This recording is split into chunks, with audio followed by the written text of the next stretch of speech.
अस्सलाम वालेकुम स्टूडेंट्स, कैसे हैं आप सब। मेरा नाम है बिस्मा अस्कर और क्योंकि मैं आपको ऑर्गेनिक केमिस्ट्री समझाने की कोशिश कर रही हूँ तो यहाँ पे हम आज बात जिस बारे में करेंगे वो है कि ऑर्गेनिक कंपाउंड्स की क्या कैरेक्टरिस्टिक्स और प्रॉपर्टीज़ होती हैं। इन प्रॉपर्टीज़ को हम डिस्कस करेंगे इनऑर्गेनिक कंपाउंड से रिलेट करके और देखेंगे कि क्यों ऑर्गेनिक केमिस्ट्री को एक अलहदा सी ब्रांच बनाया गया है केमिस्ट्री की, क्योंकि इसकी क्वालिटीज़ डिफरेंट हैं। तो उन क्वालिटीज़ पे चले हम बात कर लेते हैं और कंपेयर करते हैं इनऑर्गेनिक कंपाउंड्स के साथ। आए चलते हैं लेक्चर की तरफ। ऑर्गेनिक केमिस्ट्री की बात करें तो जिस तरह हमने पहले देखा कि प्रॉपर्टीज़ होती हैं कुछ कार्बन की जिसकी बेस पे पूरी ऑर्गेनिक केमिस्ट्री बनी है। जाहिर सी बात है कोई ना कोई ऐसी बात तो होगी ना कार्बन के अंदर कि वो इतना डाइवर्स है कि उसके ऊपर पूरी ऑर्गेनिक केमिस्ट्री हमने बेस कर दी। इसके साथ साथ क्या होता है कि चले हमने कार्बन की तो बात कर ली, अब हम बात करेंगे उन ऑर्गेनिक कंपाउंड्स की जो कार्बन की वजह से बन गए हैं। उनकी भी अपनी प्रॉपर्टीज़ हैं, उनकी भी अपनी क्लासेस हैं। और आपको याद होगा कि मैंने आपको बताया था कुछ ऐसे इनऑर्गेनिक कंपाउंड्स हैं कि जिनको हम ऑर्गेनिक में काउंट इसलिए नहीं करते क्योंकि उनकी प्रॉपर्टीज़ और ऑर्गेनिक कंपाउंड्स की प्रॉपर्टीज़ में डिफरेंस होता है। अब ऐसा कौन सा डिफरेंस है ऑर्गेनिक और इनऑर्गेनिक में, वो उसको आज हम डिस्कस करेंगे। और जितनी प्रॉपर्टीज़ मैं आपको बताऊंगी आप सबने याद रखना है कि हम इन प्रॉपर्टीज़ में कंपैरिजन जो कर रहे हैं वो कर रहे हैं ऑर्गेनिक और इनऑर्गेनिक का। ठीक है, ऑर्गेनिक केमिस्ट्री आपकी केमिस्ट्री की ही एक ब्रांच है और ऑर्गेनिक भी ब्रांच है, इनऑर्गेनिक भी ब्रांच है। और इनऑर्गेनिक में और ऑर्गेनिक में क्या डिफरेंस है वो चीज़ डिपेंड करती है इन 10 प्रॉपर्टीज़ पे। ये 10 की 10 प्रॉपर्टीज़ बहुत इंपॉर्टेंट है। स्टूडेंट्स इसमें कंफ्यूज हो जाते हैं, इनको मुश्किल समझते हैं जबकि ये आसान है। साथ ही साथ इनमें से पेपर में क्वेश्चंस भी आते हैं, प्रॉपर्टीज़ पूछ ली जाती है शॉर्ट क्वेश्चन में और फिर स्टूडेंट्स को समझ नहीं आती कि क्या लिखना है। क्यों? क्योंकि उनको यही नहीं पता होता कि आखिर ऑर्गेनिक कंपाउंड्स की ऐसी कौन सी प्रॉपर्टीज़ हैं जो कि पूरी की पूरी केमिस्ट्री एक अलग क्लास में डिवाइड की हुई है। प्रॉपर्टीज़ की तरफ चलते हैं। सबसे पहली इंपॉर्टेंट चीज़ है ओरिजिन। ओरिजिन पे हमने बात की थी, आप सबको याद होगा कि एक थ्योरी आई थी वाइटल फोर्स थ्योरी जिसमें ये कहा गया था कि कोई भी ऑर्गेनिक कंपाउंड जो है ना वो लिविंग ऑर्गेनिजम्स के बाहर तो एग्जिस्ट ही नहीं कर सकता और ना उसको मैन्युफैक्चर किया जा सकता है। इस वाइटल फोर्स थ्योरी की निगलेक्शन हुई थी, इसको निगेट किया गया था, इसकी निगेशन हुई थी जब यूरिया की मैन्युफैक्चरिंग हुई थी लेबॉर्ट्री में। तो याद रखने आप लोगों ने इसी से कि आपके जो ओरिजिन है आपके सारे ऑर्गेनिक कंपाउंड्स का वो लिविंग ऑर्गेनिजम्स हैं, वो है प्लांट्स और एनिमल्स। आपके जितने ऑर्गेनिक कंपाउंड्स हैं वो आपके लिविंग ऑर्गेनिजम्स के अंदर ही आपको नजर आएंगे। प्लांट्स और एनिमल्स इंपॉर्टेंट है, इन्हीं के अंदर वो सारे के सारे ऑर्गेनिक कंपाउंड्स हैं जिसका हमने जिक्र किया है। और इनमें कौन कौन से ऑर्गेनिक कंपाउंड्स हैं अभी उससे मैं आपको परेशान नहीं करूंगी, लेकिन ये बात आप लोगों ने याद रखनी है, एमसीक्यू में पूछी जाती है कि आखिर ओरिजिन क्या है ऑर्गेनिक कंपाउंड्स का। तो आपने याद रखना है कि लिविंग ऑर्गेनिजम्स ओरिजिन है ऑर्गेनिक कंपाउंड्स का, लिविंग ऑर्गेनिजम्स हैं प्लांट्स और एनिमल्स। अब बात करते हैं कॉम्पोजिशन की। कॉम्पोजिशन का मतलब क्या होता है स्टूडेंट्स? कॉम्पोजिशन का मतलब होता है कि कोई चीज़ किस चीज़ की बनी हुई है, उसमें क्या क्या इंग्रेडिएंट्स हैं। जैसे हम घर में खाना बनाते हैं ना तो हम ये कह लेते हैं कि हमारा खाना किस चीज़ से कंपोज कर रहा है। ठीक है, अब हम ये घर में तो नहीं कहते, लेकिन चले मैं आपको सिर्फ कॉम्पोजिशन समझाने की कोशिश कर रही हूँ कि कॉम्पोजिशन का मतलब होता है कि आपकी उस चीज़ के अंदर क्या क्या ऐसी चीज़ें थी जो मिली और उसके बाद आपके पास वो कंपाउंड्स या वो मॉलिक्यूल्स फॉर्मेशन में आए। अब हम यहाँ पे क्योंकि बात कर रहे हैं ऑर्गेनिक कंपाउंड्स की तो जाहिर सी बात है हम बात करेंगे ऑर्गेनिक कंपाउंड्स की कॉम्पोजिशन की। सबसे पहली बात और इम्पॉर्टेंट बात जो सब स्टूडेंट्स को याद हो जानी चाहिए अब तक के ऑर्गेनिक कंपाउंड्स में कार्बन मेन कॉन्स्टिट्यूएंट है। कार्बन ना हो तो ऑर्गेनिक केमिस्ट्री नहीं है। याद रखना है आप लोगों ने, कार्बन होगा तो ऑर्गेनिक केमिस्ट्री होगी। ऑर्गेनिक केमिस्ट्री कार्बन के बगैर अधूरी है। तो फिर कार्बन के बेस्ट फ्रेंड की भी बात कर लेते हैं जिसकी हम सब ने की थी, जिसके बगैर फिर से ऑर्गेनिक केमिस्ट्री अधूरी है। वो क्या था? हाइड्रोजन। कार्बन भी होगा ऑर्गेनिक कंपाउंड्स में, हाइड्रोजन भी होगा ऑर्गेनिक कंपाउंड्स में। होता लेकिन ये है कि अगर आप इसको इनऑर्गेनिक से इन दो प्रॉपर्टीज को कंपेयर करें तो इनऑर्गेनिक, एक तो स्टूडेंट्स आपने याद रखना है कि लिविंग ऑर्गेनिजम्स में इनऑर्गेनिक कंपाउंड्स एग्जिस्ट नहीं कर रहे होंगे। आपके जितने इनऑर्गेनिक कंपाउंड्स हैं वो कहाँ से आते हैं? वो आते हैं मिनरल्स और रॉक से। ठीक है, वो आएंगे मिनरल से या रॉक्स से, पहाड़ी इलाकों से। जहाँ पे हिल्स होते हैं, माउंटेन्स होती हैं, वहाँ उनकी बेस में ज्योग्राफी में आपने पढ़ा होगा, जियोलॉजी का ये मेन कंपोनेंट आ जाता है कि आपके रॉक्स में कौन कौन से एलिमेंट्स मौजूद होते हैं।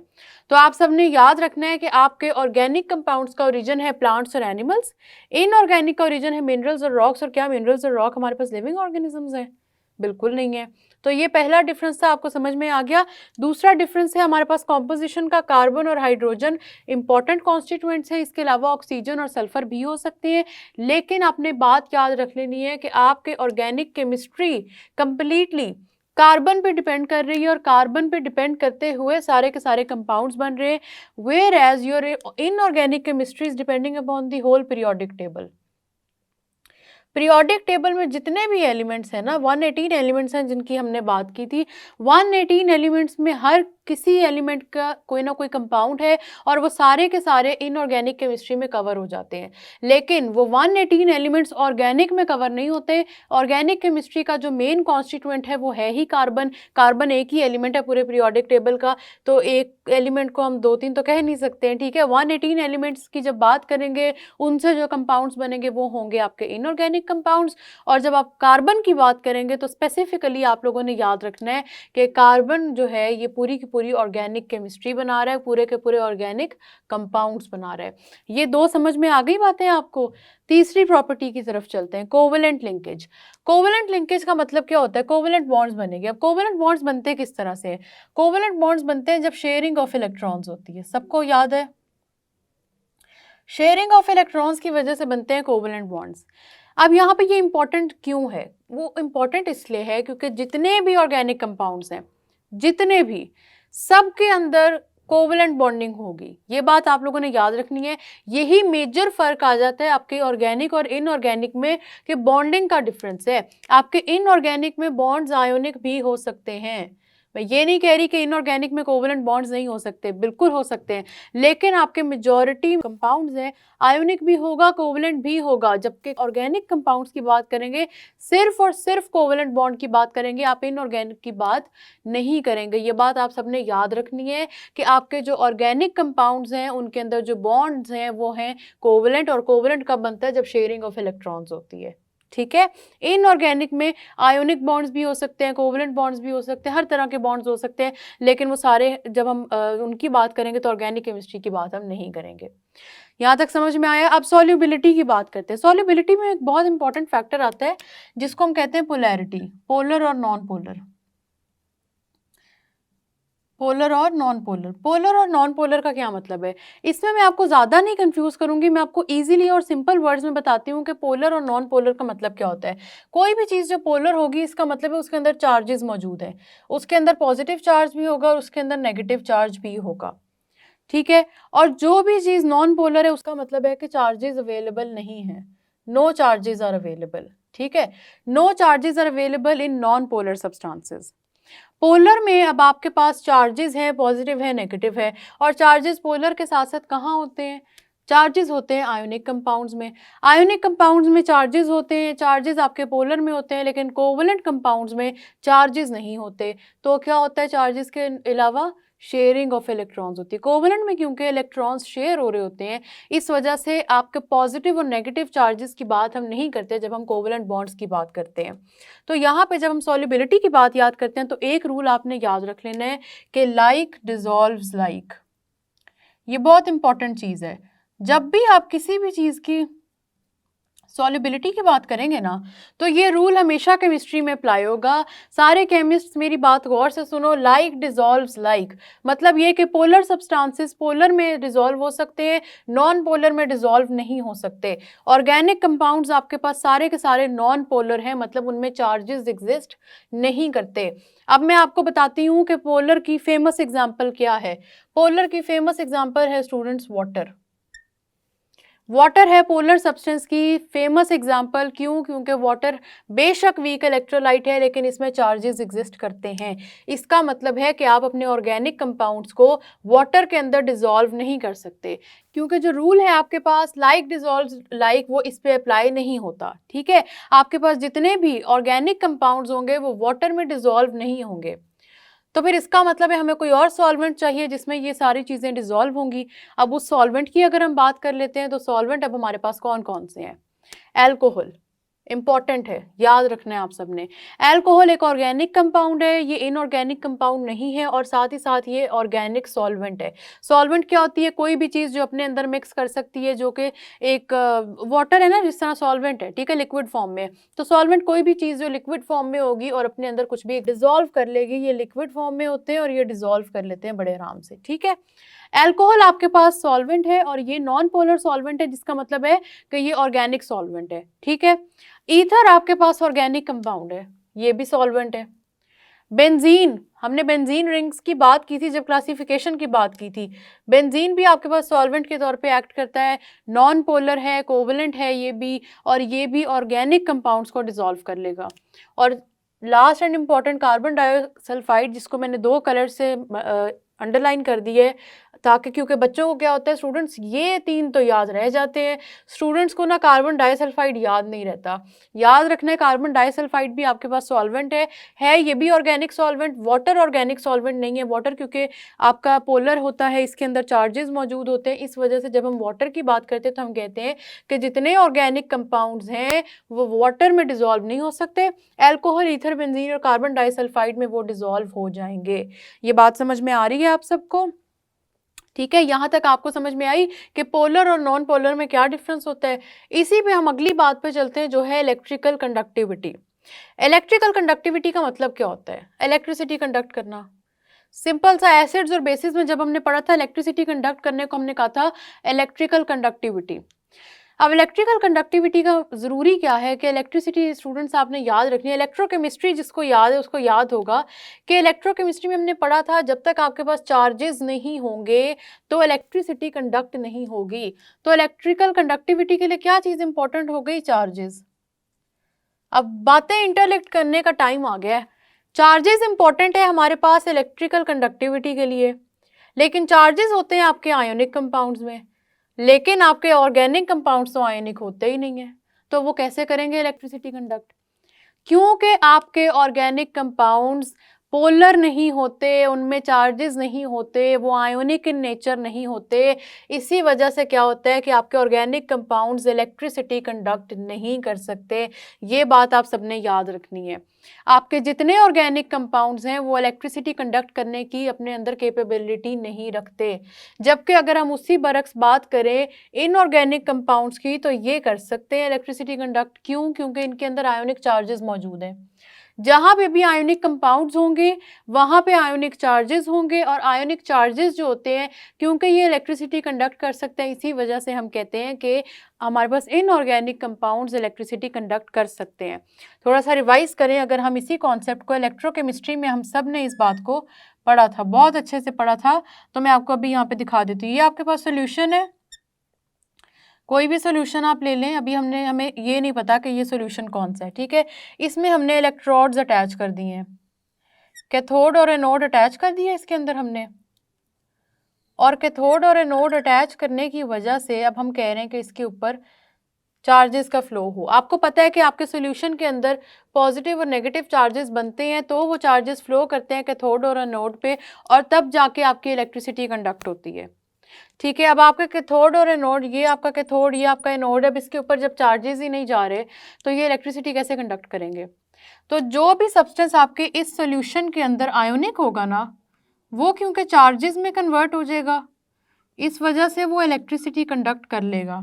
लेकिन जो भी सोल्यूशन आपके पास कोवलेंट होगा, कोई भी कोवलेंट कंपाउंड, वो क्योंकि चार्जेस में कन्वर्ट नहीं होगा, इस वजह से वो कभी भी सॉल्यूशन के अंदर इलेक्ट्रिसिटी कंडक्ट नहीं कर सकेगा। आप कैथोड और एनोड अटैच कर दें, लेकिन यहाँ पे इलेक्ट्रिकल कंडक्टिविटी कुछ भी नज़र नहीं आएगी आपको, इलेक्ट्रिसिटी कंडक्ट होगी ही नहीं। इलेक्ट्रिसिटी कंडक्ट होने के लिए वही सॉल्युबिलिटी वाली बात दोबारा रिपीट होगी कि सॉल्युबल होंगे ऑर्गेनिक कंपाउंड्स, तब जाके चार्जेस में कन्वर्ट होंगे, तब जाके तो ये इलेक्ट्रिसिटी कंडक्ट करेंगे। तो कुछ स्टूडेंट्स पूछते हैं कि मिस क्या हम ऐसा कर सकते हैं कि जिनमें ऑर्गेनिक कंपाउंड सॉल्युबल हैं उन्हीं को हम ले लें अपने इलेक्ट्रिकल कंडक्टिविटी के लिए, उन्हीं के अंदर मिक्स करें और उन्हीं के अंदर फिर हम इस रिएक्शन को कंटिन्यू कर दें? तो नहीं, ऐसा नहीं होता, क्योंकि आपका वाटर जो है ना, जिस सोल्यूशन में आपने ये इलेक्ट्रिसिटी कंडक्ट करवानी है, वो सोल्यूशन चार्जेस फॉर्म में जाएगा, वो सोल्यूशन फिर अपने अंदर मौजूद चीज़ों को चार्जेस फॉर्म में लेके जाएगा, तब इलेक्ट्रिक कंडक्शन शुरू होगी।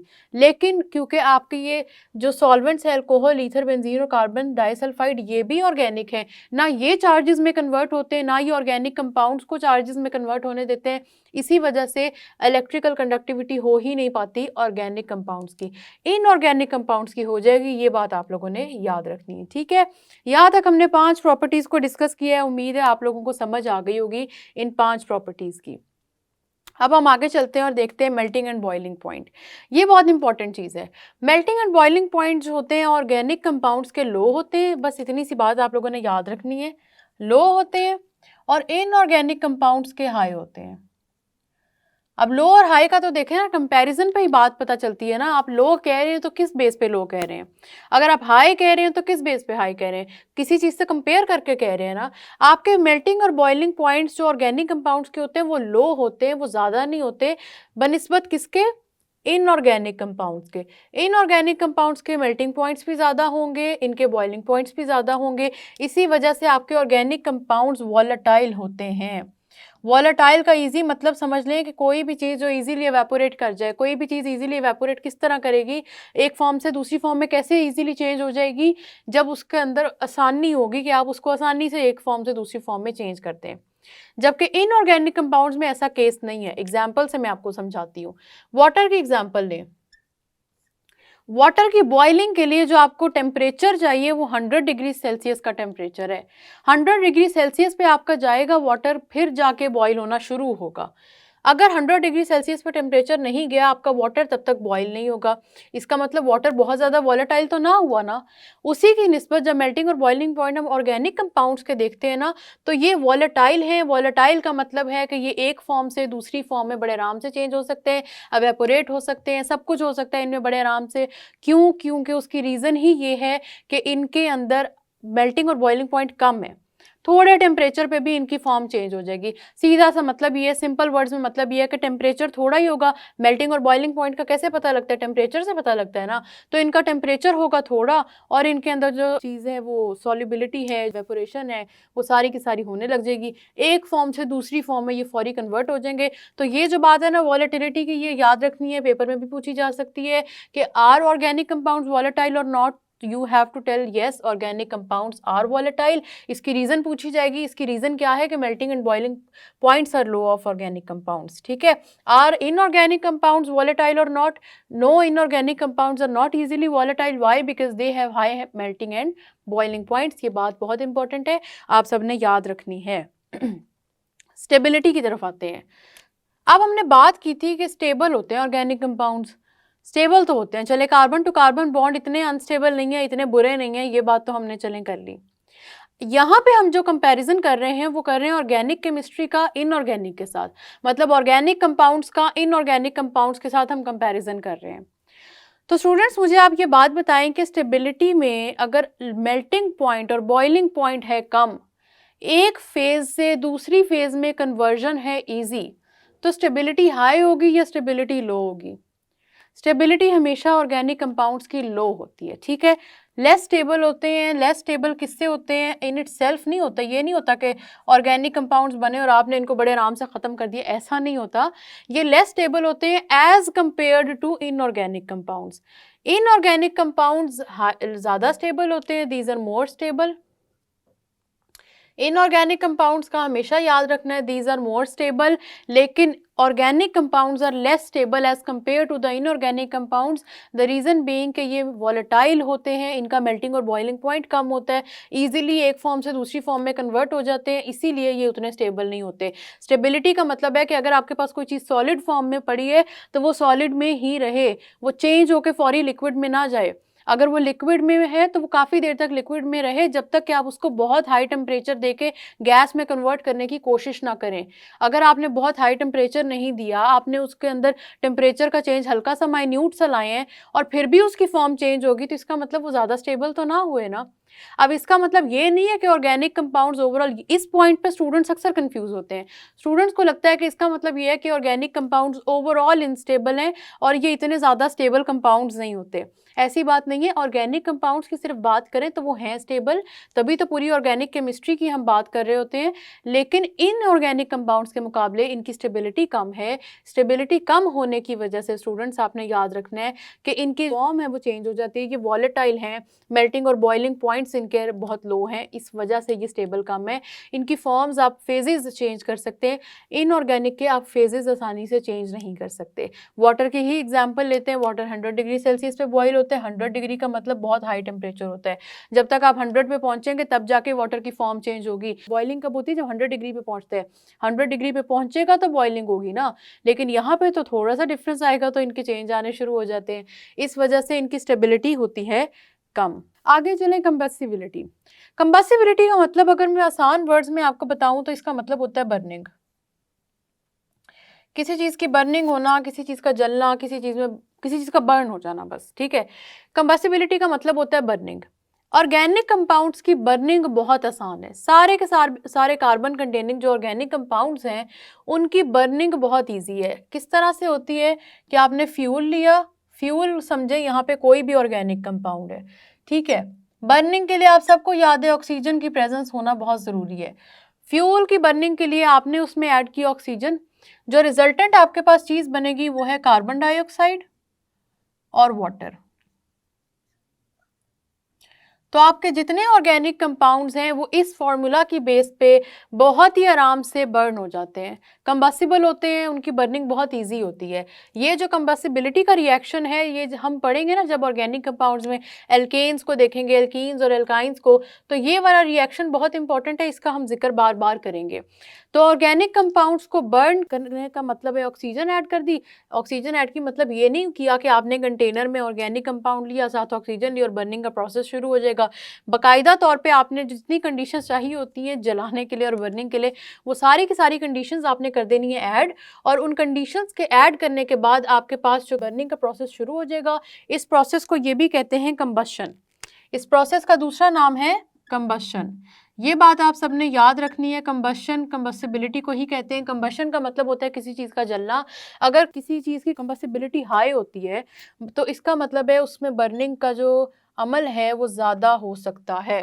कंबस्टिबिलिटी हाई होगी, कंबशन ज़्यादा होगी, जितनी ऑक्सीजन ऐड करते जाएंगे, जितना फ्यूल ऐड करते जाएंगे उतना वो बर्न होता जाएगा। और फ्यूल क्या चीज़ है? हमारे पास यहाँ पे कोई भी ऑर्गेनिक कंपाउंड आपका फ्यूल है।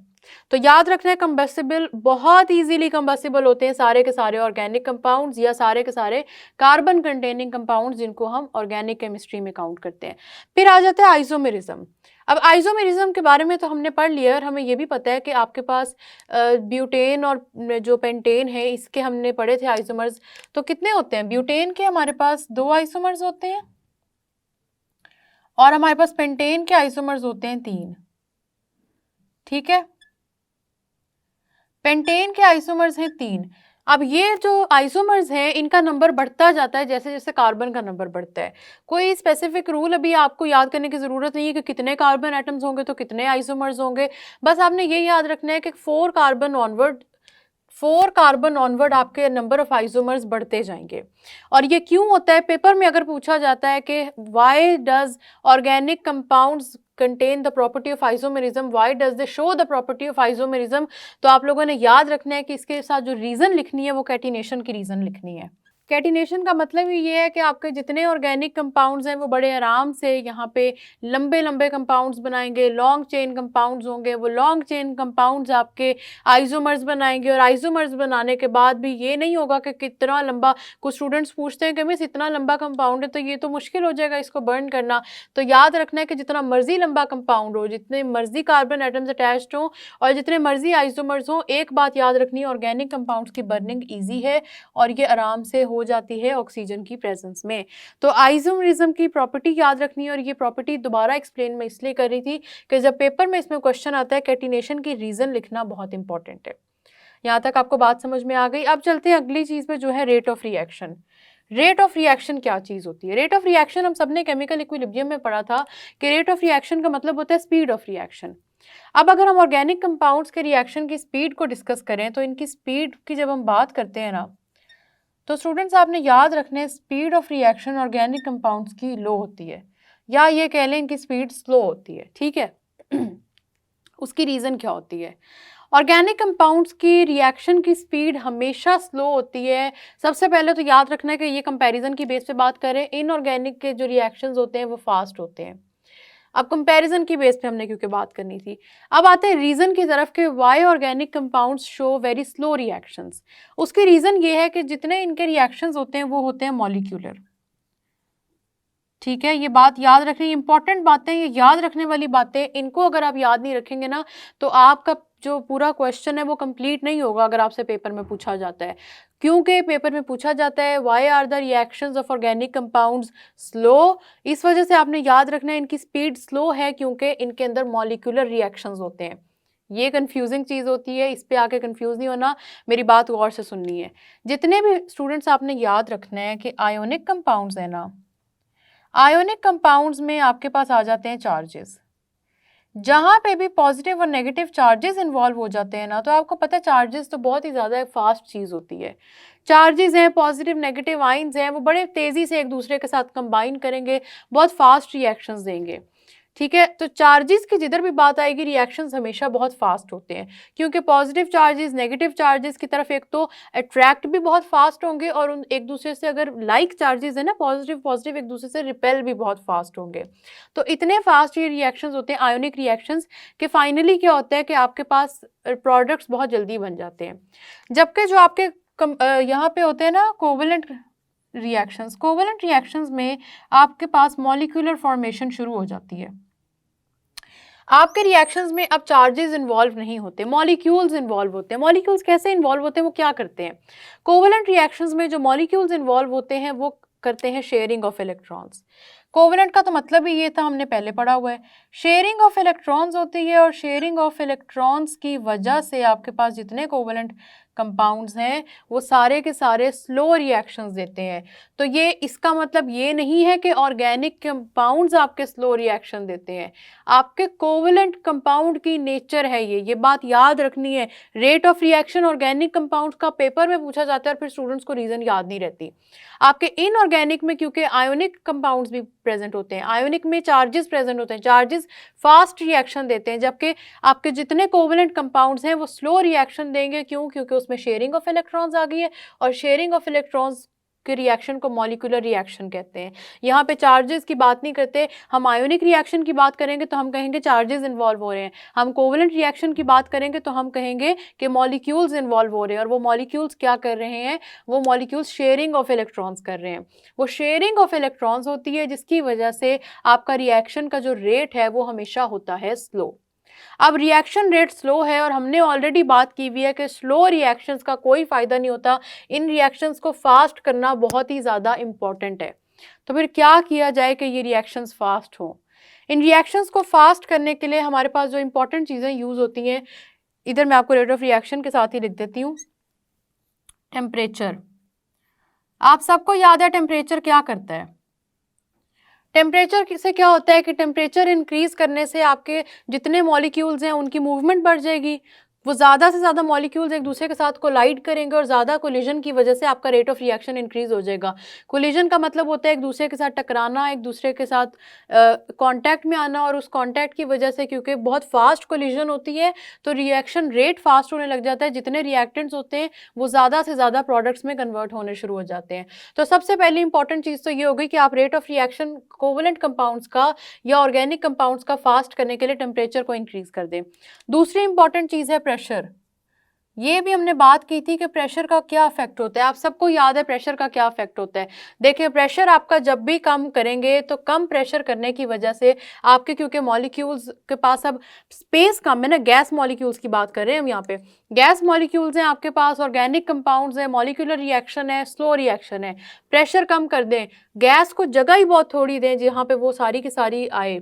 अब क्या होगा, मॉलिक्यूल्स गैस के इकट्ठे हो जाएंगे, करीब करीब हो जाएंगे, तो वो जो दूर थे वो मुश्किल से रिएक्ट कर रहे थे। ये देखें आपके रिएक्शन मिक्सचर के अंदर अगर गैस मॉलिक्यूल्स बहुत डिस्टेंस पे प्रेजेंट हो, एक गैस मॉलिक्यूल यहाँ पे है, एक गैस मॉलिक्यूल यहाँ है, एक गैस मॉलिक्यूल यहाँ है, तो कितना टाइम लगेगा इन सबको एक दूसरे के साथ रिएक्ट करने में। ये रिएक्शन रेट इस वजह से स्लो हो जाएगा। लेकिन इसी तरह अगर मैं इनका प्रेशर डिक्रीज कर दूं, ये मैंने पहले से चीज़ें लिखी हुई हैं, इस वजह से स्टूडेंट्स मुझे अलहदा से बनानी पड़ी, पर आपने याद रखना है मैं इसी की कॉन्टिन्यूएशन आपको दिखा रही हूँ। अब मैं प्रेशर इंक्रीज कर दूँ।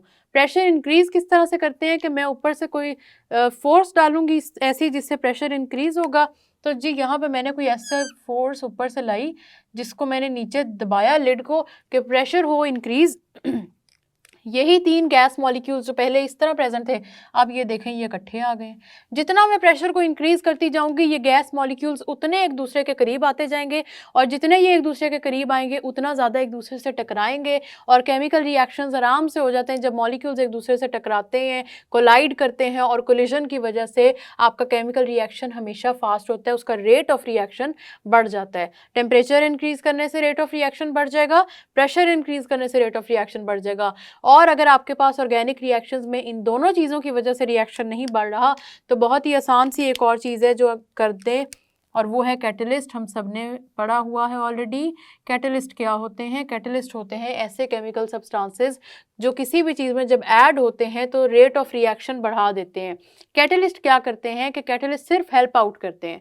कैटलिस्ट का और कोई काम नहीं है। कैटलिस्ट, अब आपने अगर इस रिएक्शन मिक्सचर के अंदर कोई कैटलिस्ट डाला है ना, तो कैटलिस्ट ने ये नहीं करना कि आके उसने भी रिएक्ट करना शुरू कर देना है। आपके रिएक्टेंट्स भी वही रहेंगे, प्रोडक्ट्स भी वही रहेंगे।